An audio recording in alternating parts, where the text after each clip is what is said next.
This is Camille Essick. I am host of the Speaker Podcast. This is the podcast where innovators and creators connect. What I need you to do right now is to hit your notification bell and subscribe. We have a lot of things going on, you all.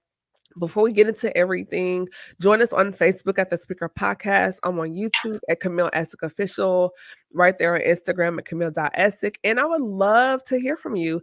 So you can also send me an email at the Speaker Podcast at gmail.com. And after tonight's show, we're going to release the May lineup. We have a lot of new faces coming through, some familiar ones, but new faces. I'm really excited to release that. That release will be exclusively first on the Speaker Podcast on our Facebook page, and then everyone else, you can catch that later. With that being said, we have a brother and friend here to the show. He is no stranger, but I figured what better way to wrap up the month of April to have my brother here. So the one and only Recodius O'Brien is back. Rico, welcome back to the show. Thank you so much. It's so good to be here with you. Thank you. So what's been going on since the last time you were here? And also for those that are not familiar with you, let the listeners and viewers know who you are a little bit, what you do. Okay, so the short of it, I am a minister, life coach, hairstylist, makeup artist, chef, and published author. I do all things, and most recently, I started a series for Black men called A Seat at the Table, where Black men are able to come and have conversation, good food, good fellowship, and real live conversation. So I've been wanting to talk to you about Seat at the Table. So let's kind of jump into that first. Like, what is your inspiration behind it? When did you start it? Like, give us more about that. So the inspiration was this. I was at a dinner party, and me and a gentleman was having a conversation in regards to Black men and not feeling safe to be able to have conversation as it relates to different things, right? And so that I began to mull over that, right? And so I was sitting at the table one day, and literally it was like I had a gut punch that said, "A seat at the table, a safe space for men to heal." And that was the beginning for me. And then I began to write down notes, and they were coming really, really quickly. A space where men can talk, where men can feel free. Not only that, but men could also hear another male's perspective about different things. And even after that, after the first one, God reminded me that I had a ministry that was dedicated to men. But I've not always had a good relationship with men, so I didn't know how that was going to correlate with me. You know, I met my father when I was 18. My godfather was my father until my father came into my life, and then I had both of them until I didn't anymore. And so it's really interesting that God would have me in this lane.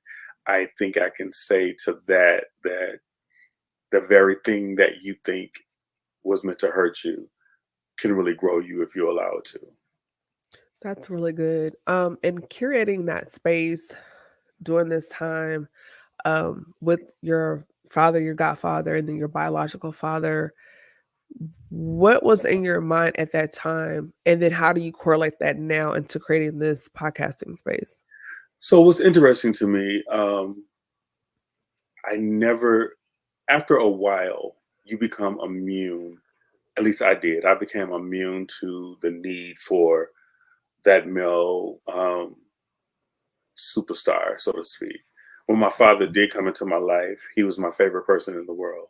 So I knew that that was a void that had been there for a very long time, right?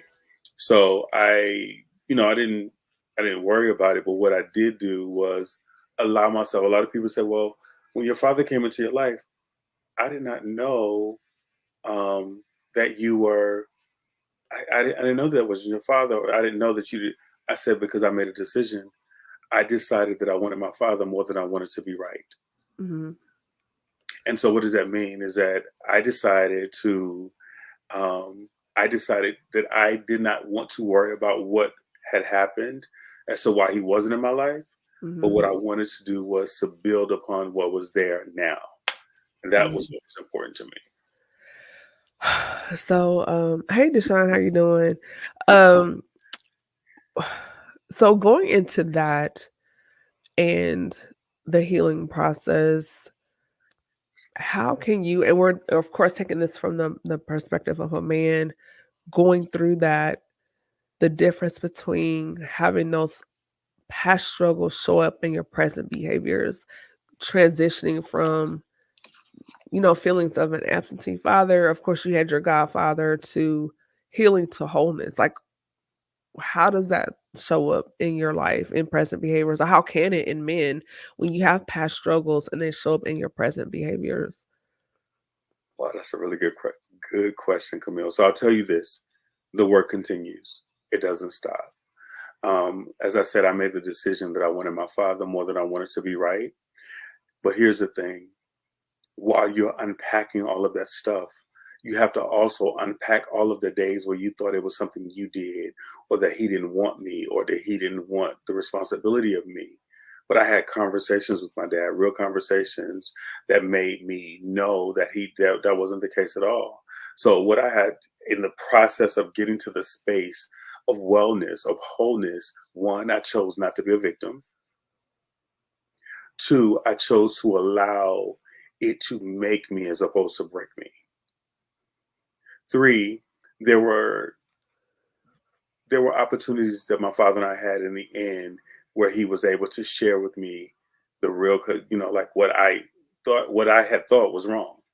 And so having real conversations helped me to dispel any myths that I had, any thoughts I had that were not accurate.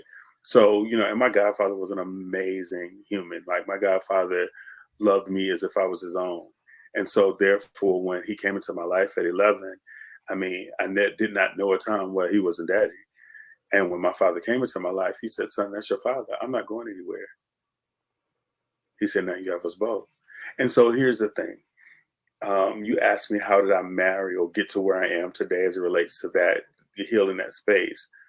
I took the time and doing the work, taking the time to do the work, that I don't fall into the stereotypes or to the patterns or behaviors that I saw or that I still see. I made a decision that I want to be an example and not a statistic, Hmm. if that makes sense. It definitely does. And but in going through that, what about your unlearning coping mechanisms and life after being in survival mode? Because sometimes we can be in a space for chapters, seasons, or even most of our life where it's like you're just trying to get to the next day, or just trying to make it, or just trying to survive.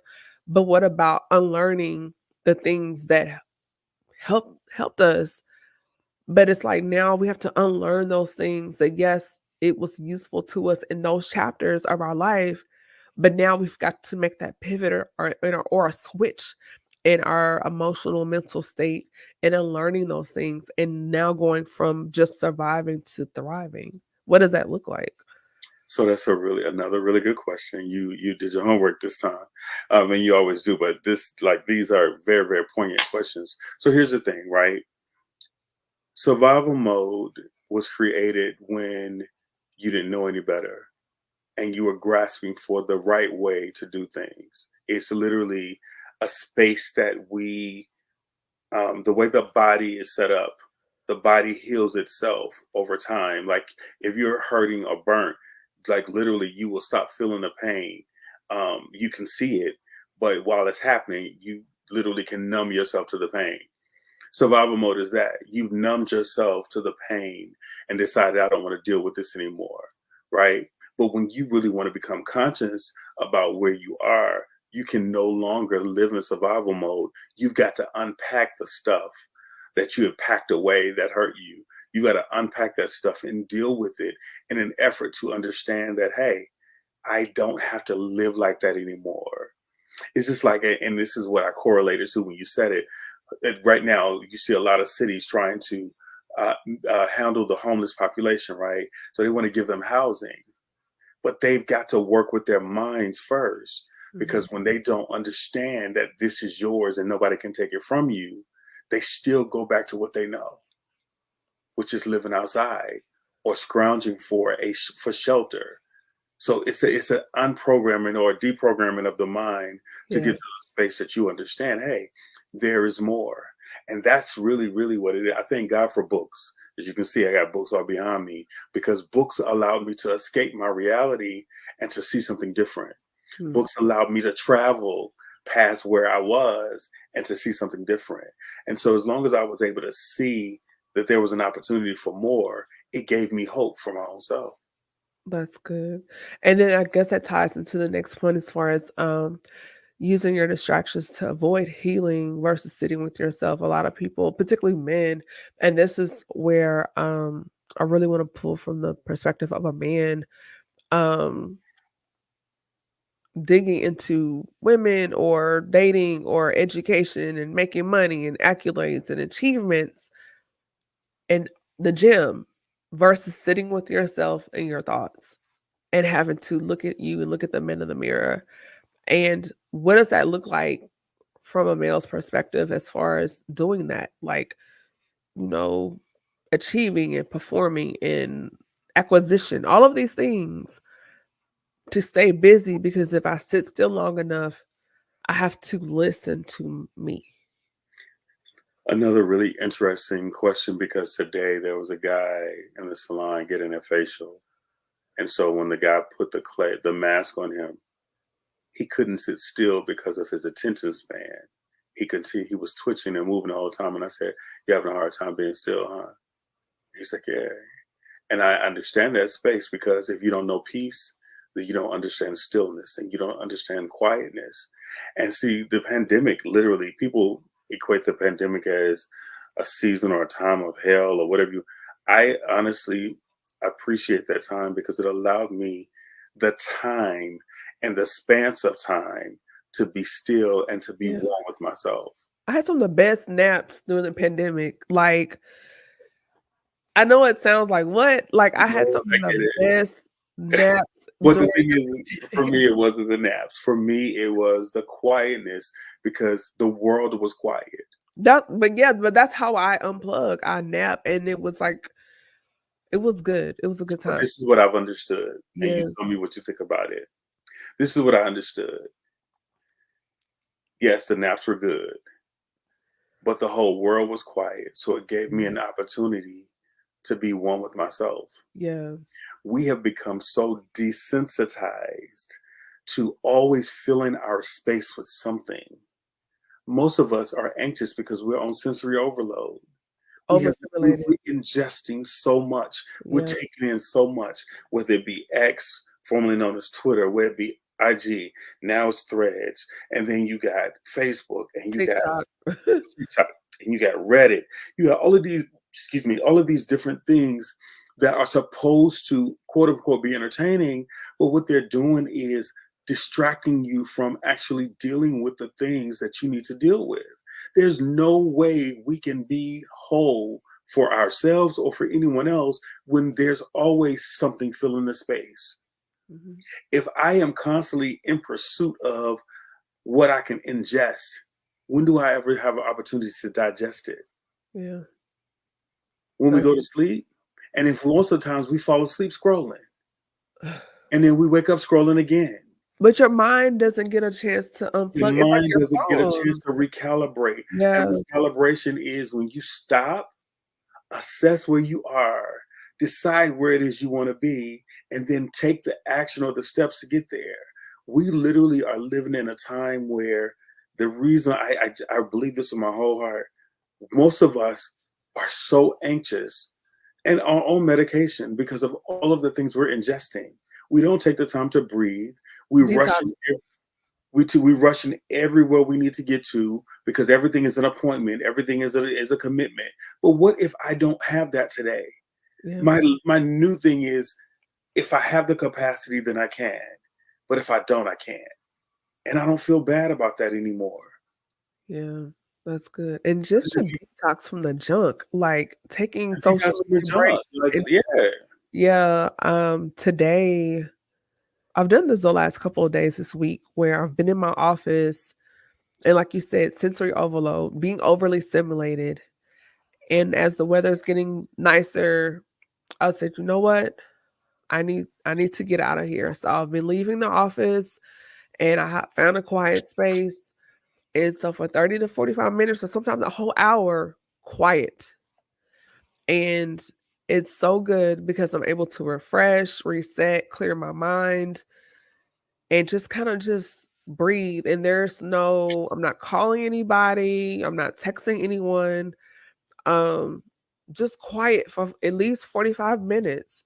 And it really makes a big difference. And in being more intentional about my evenings as far as how I keep my atmosphere here, in my residence, as far as okay, TV off by a certain time.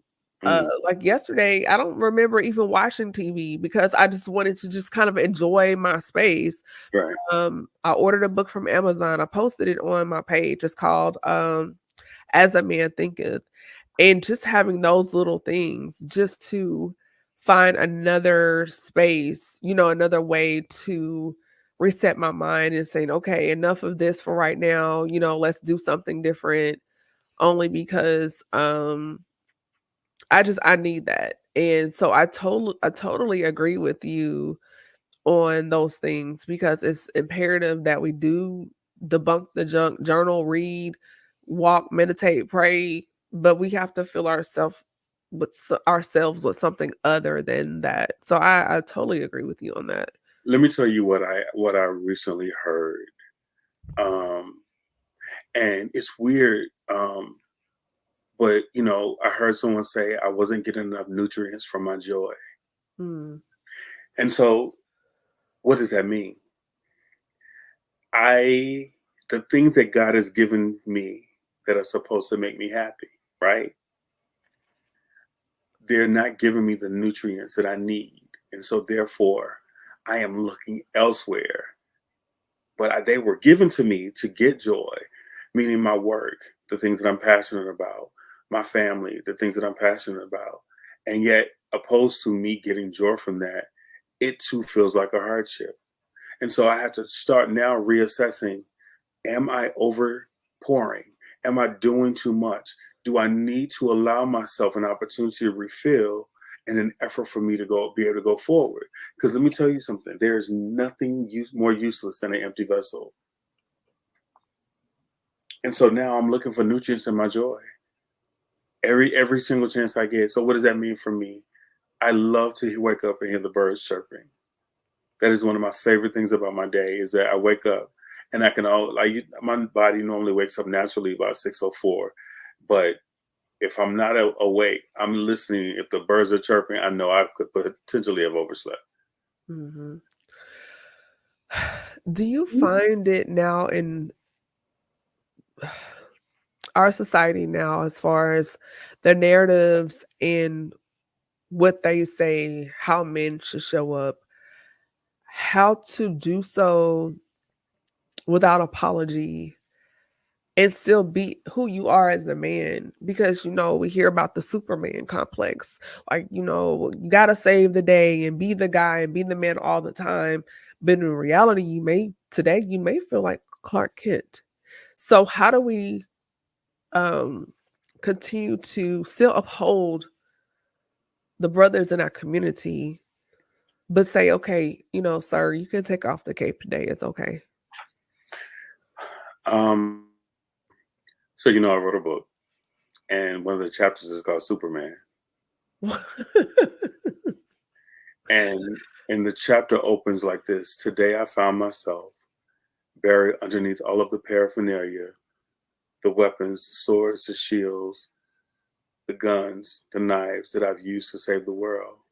Today I realized the one who needed saving was me. So when you say that question, you ask the question, the Superman complex. The only reason why anyone would have a Superman complex is because no one came to save them. Because so they feel like they have to show up in every space supernaturally, right?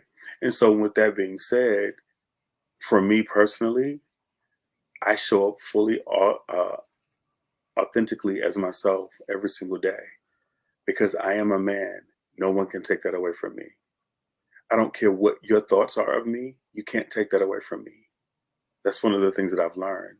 I may not look like you think I should look or not say the things you think to say things, but I am a man. And the thing about it is, I strive every single day to show up fully for myself. If I show up fully for myself, it's natural for me to show up for you. But I had to get to the space that I understood who I am. I am a man, and whether or not I show up the way you see me, because your perspective may be skewed. But let me tell you something that you probably know. A man wants to protect, provide, and to pacify. If he doesn't feel like he can do those things, then he feels useless. But I'm here to debunk that myth. Why in the world do I have to show up to pacify you or protect you or to provide for you when I myself am in a struggle? See, we put all this emphasis on what a man is supposed to do, but as your partner or your mate, are you not supposed to be a helpmeet or a helpmate? As a friend, am I only supposed to be the one that shows up, or do we show up for each other? See, what I've come to understand is a man is not afraid to say it hurts or I'm uncomfortable with that, or you don't get to speak to me in that manner, because respect is huge to me. So because you don't see me as a man, does that mean you get to disrespect me? No, it doesn't. It means that you and I if I had, that's where we understand boundaries are necessary. And if I need to set a boundary for you, then I will. That's good. And then going into our next point, Recodius, as far as coping versus addressing issues, I guess it's kind of just tying together. Um, how dangerous is it when we fail to conquer our then, and that failure results in struggling in your now? It, I think what's important for us to our takeaway, um, if nothing else that I say tonight lands, understand that you don't get to discount what has happened to you. Mm, I don't care how much you try to store it. I don't care how much you try to stick it or put it away. It happened, and it is going to have a voice until you acknowledge it. That's the thing. Now, that was a tool that wasn't given to me. And that's a tool that I've had to learn and embrace. I've had to learn that it's okay when I'm uncomfortable to say, hey, that doesn't feel good. I've had to get comfortable with saying, hey, you don't get to talk to me that way. So coping is a defense mechanism or a trauma response when in reality, this new generation, this current generation, they don't deal with nothing they don't want to deal with. They can go to lunch and decide, I don't like this job because I don't like the way you talk to me. And they'll send their resignation email. if you get that, they might just leave and not They show may up. just leave and never show up. So what am I saying to you? Yeah. Coping is literally dismissing or discounting the opportunity for you to be well or for you to manage it. And I don't know where that come from. Oh yeah, I do. That adage, stay in a child's place. There are many of us as adults that are still in a child's place. Mm. There are many of us that are adults that are still in a child's place. I call it emotional bookmarking. Like, you can have a trauma Yeah. and it can, I call it emotional bookmarking, meaning it pauses you intellectually, emotionally, even spiritually in that chapter. If it was traumatic enough, some people don't maturate past the age of trauma if it was at 16 or 23 or whatever. And you can be 55 years old, but emotional you is still 17. Have you ever spoke to someone and you heard the kid come out? Like Oh they yeah. resorted back to they talking the baby talk, or they started whining, or because that child is still waiting to be acknowledged. That child is See still me, waiting hear to me, be love heard. me, hug me, listen to Yeah, me. yeah, see me. And it's so crazy because as I said that, I literally several persons popped in my mind, and I used to always say, why does they resort to this baby talk? oh, that little boy, that little girl have yet to come forward, or you've not acknowledged them, and so therefore they're screaming for attention. So the question was coping or managing, right? Just pretty much like coping versus addressing the issue, which goes Yeah. back into unlearning those coping mechanisms. Because, like we were saying before, you may have picked up coping mechanisms to get you through a season or a chapter of life, but now here you are, you're not in that situation anymore, but you're still operating. It's like you're physically here, but mentally, emotionally, spiritually, a part of you is still back there.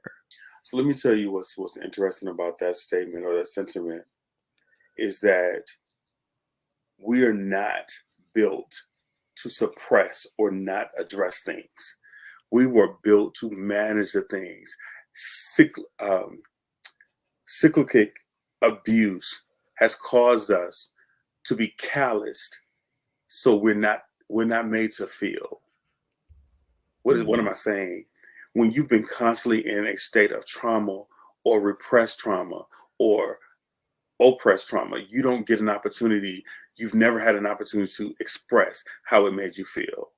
So it's literally you've become immune to it. And so as opposed to you understanding that's not how it's supposed to be. Because even if you have a callus, you don't get well until you do what? Gotta remove it. You can remove it or cut it away. And I can tell you, I can name hundreds of people, especially church people, that are calloused over. That's why they're stoic and they don't have any emotion or they don't have any expression of emotion because they've not been able to feel. And that space where their heart was is hardened over.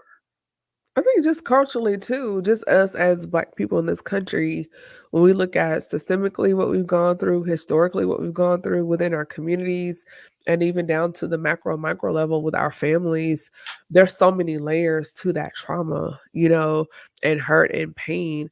And then I look at, like our conversation tonight as far as perspective as far as how it impacts our Black men, and looking at that when we look at systemic racism for Black men and genderism through the prison system and returning citizens after they've gone to jail or just showing up and going to the store.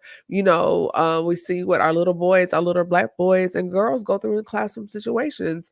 There's so many layers. So when you get to an adult status, look at how many things, our kids go through by the time they're 21, just being Black and in this country. And then you add on home issues, if there was some type of abuse, molestation going, there's so many layers you have to break through. And then going through all this, and you wonder, did anybody see me when I was 7 years old? Why didn't anybody notice me in that situation when I was 14? Like a teacher, a principal, someone from church, someone in your community. And so there's this internal voice that says, well, I got me, air quotes. I just have my own back, and I can't worry about, this person and that person, and becoming insensitive to the emotional, spiritual needs of others, and that callous builds in because it's like, well, nobody was there for me.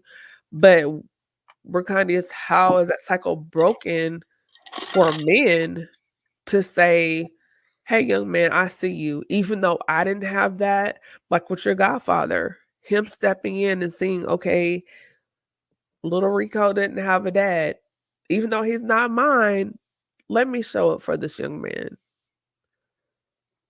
That's a Because really we hear a lot of people that say, well, that's not my kid. We're all someone's sons and daughters. I listen to Dr. Anderson sometimes, and he said that he talks about, wealth within the community outside of just Black people and money, but how we're wealthy in spirit and how we operate. And he said one of the things as far as into wealth, not Anderson, Dr. George Fraser, he said every Black man should mentor at least one boy. Like, can you point to one young boy that you've mentored in your life? Because that's a part of legacy. We always talk about legacy as far as just a dollar, but no, legacy is, the virtue, the wisdom that you pour out. And like with your godfather, his legacy is you, because although he's not biologically your father, but look at the legacy he left for you in manhood. Yeah. And and I pray we can stay in the center lane today, and we're not going to go out to the, because we do have, we send this. No, but I definitely wanted to I'm, highlight I'm, the I'm point. gonna Yes. share with you. Here's the thing. Again, I could have focused on what I didn't have, as opposed to seeing the gift that was in front of me. Right. I literally, when I began to call him daddy, and he began to refer to me as son, I understood that God was sending me the ram in the bush. So what I want you to understand is this: yes, we are to reach out and grab someone and take them along the way, or to show them a way. But here's the thing: we can't focus on what has happened. What we can focus on what is, and what is right now. What am I saying to you? I want you to understand that God has sent someone that is there for you. Every boy that I get an opportunity to meet or speak to, hug on, I tell them, hey, I love you, man. Tell the boy, hold your head up. The only time you should bow your head is if you're praying. I mean, literally, like, even with my nephews, my nephew, I can call him and say, hey, Uncle loves you. And he'll say, I love you back. I am showing him now how to respond to love, how to respond to emotion. One of the things that I had to learn, and I learned this in the last few years, kids can't express or tell you what they're feeling. Most times they cry or act out because they can't say, I'm traumatized, because they don't know what that means. But what they can do is try to get your attention. And you, as the adult or the elder, should be able to look at them and say, or figure out what it is, if you've dealt with your own stuff. But Or they go inward. They can go inward too. or they can go inward. And if you've not done with your own stuff, done your own stuff, you're not going to be able to look at them and say what's wrong, because you yourself are waiting to be healed. You yourself are waiting to be acknowledged. We do have a responsibility to the generation, to the young men and women that are coming behind us, to show them what we've learned. But I can tell you that there are not enough of us evolved enough to show them. We're so busy hoarding what we've got now that we're afraid to share it. But that's where, we have spaces like the Speaker Podcast. We're innovators and critics connect, and we open up the space for people to share their journeys and their experiences, because you never know. That one conversation could be life changing for someone. It could be the domino for someone to pursue their healing, whether if it's spiritual or just um, through therapy. And here we talk about everything. We do talk about, business, entrepreneurship, but we also have conversations like this as well. And I think it's very important, just because as creators, those that work in creative spaces and innovation, a lot of people don't understand. We experience life, we perceive, we process things very differently than others. Um, I won't say we overanalyze, but we tend to kind of look at it from a different vantage point, if I can say that. And a lot of times, in that, there's a pouring out that comes with it. And so when we recharge, it may look like, oh, they're being standoffish or they're inaccessible. But a lot of times we have to kind of pull back because of how we pour out, the way we pour out. And if you have any type of discernment, you also have to be in a protective space because of how we do pour and how we receive downloads. We have to do so in a way that there's no interference. And that's where those boundaries come up. But we also can be very sensitive to things because of how we perceive and process. So we can also be viewed as quirky, but in all of those things, we're still people. We still have feelings. We still have dreams and goals. We just move a little differently. So, with me having the podcast here, my goal here is to create a safe space for creatives and those that have an innovative mind, where we can communicate and share our views and perspectives on life and things that are impacting the community and the culture. So, you're one of those people, and I'm glad that you're here, Recodius, excuse me, to share your journey with us, because it's very important to have men speak up and in these spaces, and that can do so in a way that's safe, you know? And with you starting a seat at the table, I do want to tap into that a little bit more as far as what has the reception been like since you started this whole new space for brothers? Man, let me tell you. First of all, the inaugural one was in February, and I ended up with the flu, so it didn't happen the initial date that I set it. So it happened a few weeks later. I literally the next day, one of my friends that came, he said, "I don't know if you know how big this is about to be." And I was like, "Okay." And so then the next day, I began to just like think about the conversations that were had. There was so much honesty and transparency. Men from all walks of life, men who are professionals, men who are creatives, men who, and we had, and so the way a seat at the table works is that I prepare a meal for them, and we come and we eat and we fellowship, and then we grab a cocktail or juice or wine, whatever your beverage of choice is, and I have a bowl of topics or words that I put in the bowl, and each person grabs a word, and we all expound upon that word. And so in the inaugural one of the words was little boy. And when I heard that each person had just recently met their little boy, or they were just recently coming in contact with their little boy, meaning the inner child that had never been addressed or never been dealt with, it was so refreshing to find out that I wasn't the only one. We talked about church and church hurt. We talked about grief. Um, and, it's like it's all of the things that we are not given the space to expound upon. Mhm.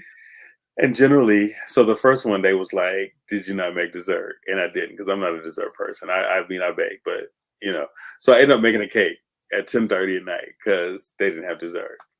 The next one was just as impactful. Um, Great fellowship, and each person that comes really leaves with a gift as well. Um, so great fellowship, great interaction. One of my friends who recently moved back to Atlanta, he came.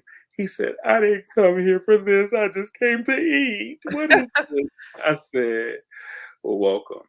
But what we do is we make everyone feel safe in their, whatever they're feeling, whatever their process is, and we envelop them with sincerity that, hey, we've all gone through it, or with now. That's what makes it safe. And I think what's interesting to me is that I never saw me as the leader of anybody's male perspective. Mm. But now that I'm of a certain age, and I understand why it had to happen. There were certain things that happened because they were supposed to. They were supposed to prepare me for this. Mhm. So a seat at the table it happens every 6 weeks. I send out an invitation this month. It's happening on Monday, the 29th. Everyone was encouraged to invite a person because they said to me, "We don't want to just keep this to ourselves. Can we invite someone?" So this month, people are inviting someone. So prayerfully, there'll be enough food and there'll be enough gifts for everyone. But I'm excited because it's one of the things, just like looking forward to your podcast, it's one of the things that I enjoy. Um, Even though it's work, I enjoy it because it gives me an opportunity to see where the gaps are, what's missing, what men need, and to hear it. Here's what's beautiful to me every single time. I get messages days after. "Oh my God, yesterday's conversation was amazing. Golly, thank you so much for creating this space for us." People literally like, "When is the next one? When is the next one? What is this?" People are asking me in the streets, "Well, what is the seat at the table?" And I share with them, and I'm proud to say it's something that I birthed, but God is really He's going to get the glory from it. He really That's is. really Like I, great. I don't have, I can't even like literally. I don't in my finite mind the capacity from which it is in being impactful. I didn't know it was there. That's great. We've covered so much, and um, I definitely want to bring you back for sure. Before we wrap things up, what may be like a takeaway, a nugget, or a gem that you can leave for the listeners and viewers? Also, where can people contact you on social media? Every time you come here, you leave so many gems and nuggets on the table. So, what may be one thing from this conversation you feel that people really should take with them? Understanding that I know it happened to you, but it didn't happen to you, it happened for you. Wow. Oftentimes we spend our energies on, God, why me? Why does that have to happen? My question today is, God, what am I supposed to learn from this? How am I better? What do you want me to take away from this so that I can be better? How I can show up better? As opposed to me being, woe is me. I heard somebody say, wow, it's me. It's a whole different perspective. You understand? So it's not, it's sort of, woe is me. It's, wow, God, you chose me for this. And it's me and I'm here. And that's where I'm at. Like we have to, I know that things happen. Trauma is real and it lives, but trauma was for a moment. The incident was for a moment. The trauma lasts a lifetime if we don't deal with it. I read that the other day, and that literally changed my mind and the trajectory of my thoughts. That trauma it happened. It was an incident, and it's over. But the residue of it is choking you and choking the life out of you right now. How long will you give that thing, those few moments, the power to change your life? Take your power back. Man, that's good. Take your power back. That's really good. Hey, cousin Candy. Um, what's a saying that your past does not dictate your future? It's only a point of reference. Yeah. And I say that all the time. And it's so interesting that we're having this conversation on trauma.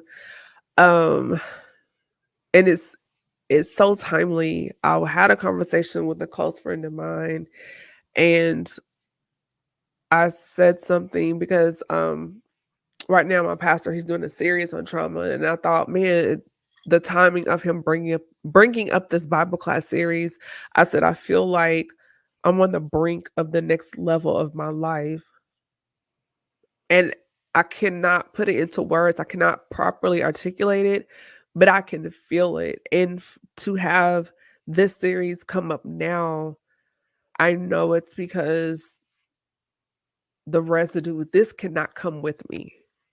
And Yeah. it's not about, "Oh, I'm whole." Like, no, no, I'm not being healed, but being whole. Like, it's not about being healed, it's about being whole.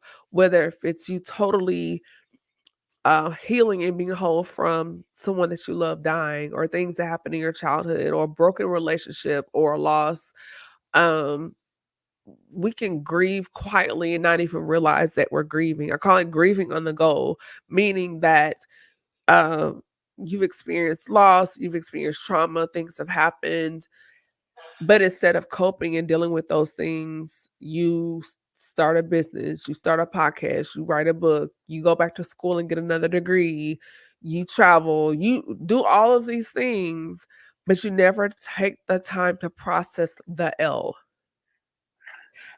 And then you're like, man, even no matter how much you achieve, a quiet of you is piece of you is sitting in a quiet space, and you're like, hmm. And it's like, what is that quiet sadness? It's because you never gave yourself permission to grieve the losses. Like we celebrate all the wins, but when do we allow ourselves time to process the loss? And that hit me so hard last summer. And I was in a Zoom call with it was myself, Pastor Carrie, Dr. Carrie Turner, and about 20 other women. And we're just having like just this one-on-one conversation. And I had been experiencing this quietness for so long. And I was like, what is that? I could not put my finger on it. I felt very heavy, very weighty, didn't know why. But when she said it, she was like, "You're grieving." And she was talking to all of us in the group. She said, "You're grieving because by a certain age, you thought you were going to be married. You thought you were going to have kids. And so, or you thought your career would be at another level, or this deal that you wanted, whatever your it or things were, it didn't happen. So instead of dealing with those L's, what did you do? You achieved." And it was like the light bulb went off because now I have language to what I was feeling, and it was grief. It was grief. So much had happened, and instead of me, I'm fine, I'm going through it. No, Camille, you are grieving some things. And after having that conversation, it was like it shifted because now I understood what I was going through. And now in this season of life, I can recognize, like, okay, what are you grieving now?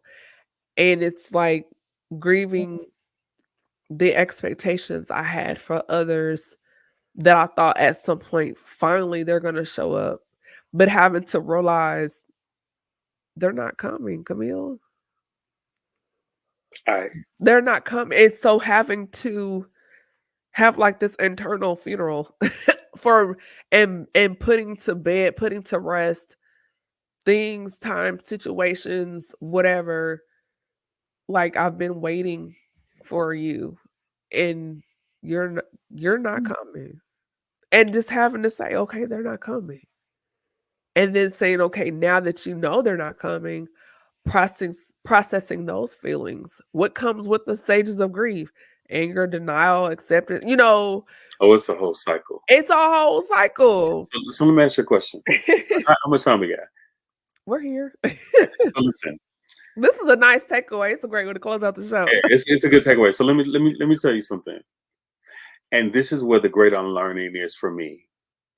We are taught, oh, we believe God for it. It's going, then it's done. But nobody talks about the process between the promise and the prophecy and the promise. Malachi, Matthew, there's a whole space of Don't nobody talk about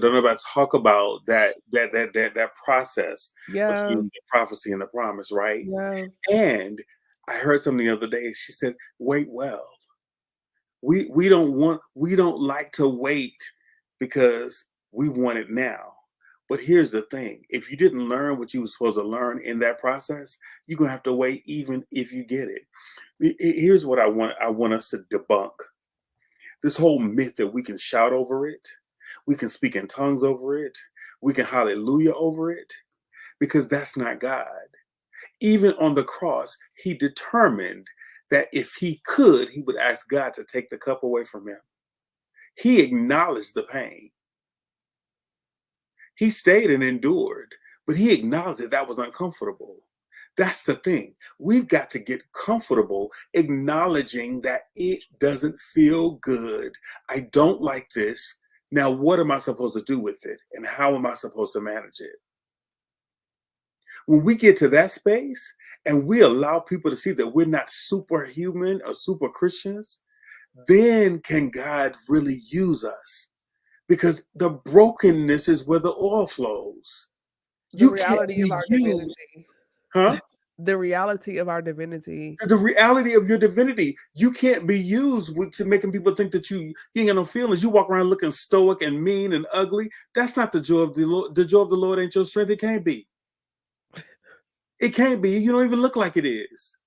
But here you are wanting to be a disciple for Christ, but you want to acknowledge that it's uncomfortable.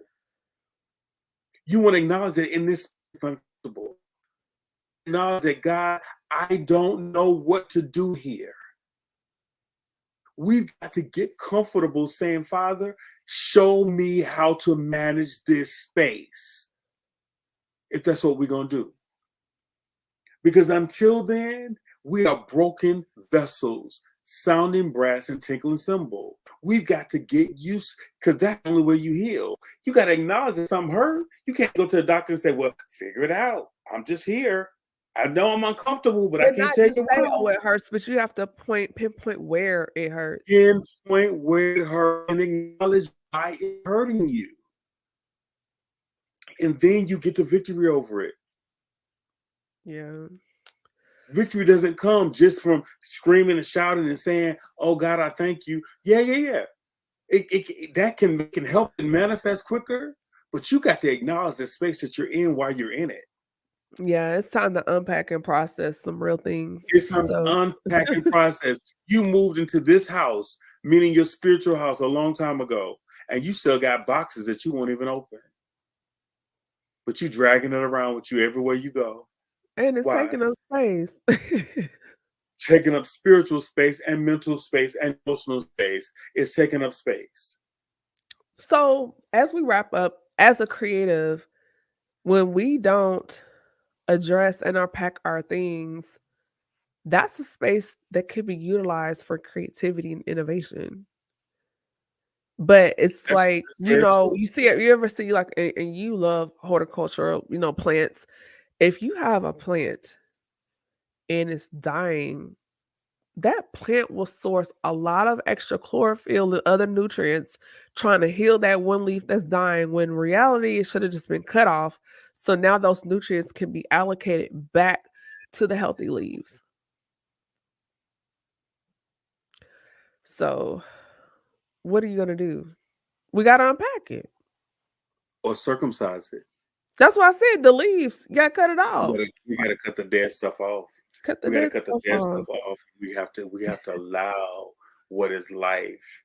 Even when Christ was walking and he got to the fig tree, when was the last time it bore fruit?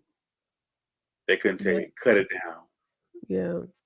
Even the things in your life that are literally you're waiting for to bear fruit, male, female, chick, child, you waiting for it to bear fruit. There is none. Cut it off. Well, there you have it, folks. I hope you got something from this conversation. That was a great wrap up of the episode. I know that people are like, "What are we watching here?" It's all right. Thank you. I'm available Oh, for questions and comments though. yes, If you want to expound, you want me to expound, hit me up. for sure. Where can people reach you on social media? So on my business page, I am the Recodius O'Brien Experience. After the O'Brien is no E's, it's NXPERIENCE. Or my personal page at Recondius O'Brien. There is only one on either of my pages, the business or the personal page. There's only one Recondius O'Brien, and I thank God for it. And we really appreciate you. I hope that those listening, watching, and tuning in, you got something from this conversation. If you missed it, you can catch the replay. Be sure to follow me on Facebook. We're at the Speaker Podcast on YouTube at Camille Essick Official, on Instagram at Camille.Essick. And you can also send me an email at the speakerpodcast@gmail.com. And after tonight's episode on our Facebook page, we're going to release our main lineup. We're very excited about what's to come. We've got some new faces, have some new conversations, and we're going to bring back a couple of familiar faces, but it's going to be a great time. Hold on right quick, Recondius. Thank you all. This is Camille Essick. I am host of the Speaker Podcast, the podcast where innovators and creators connect. Be blessed. Good night. Bye-bye.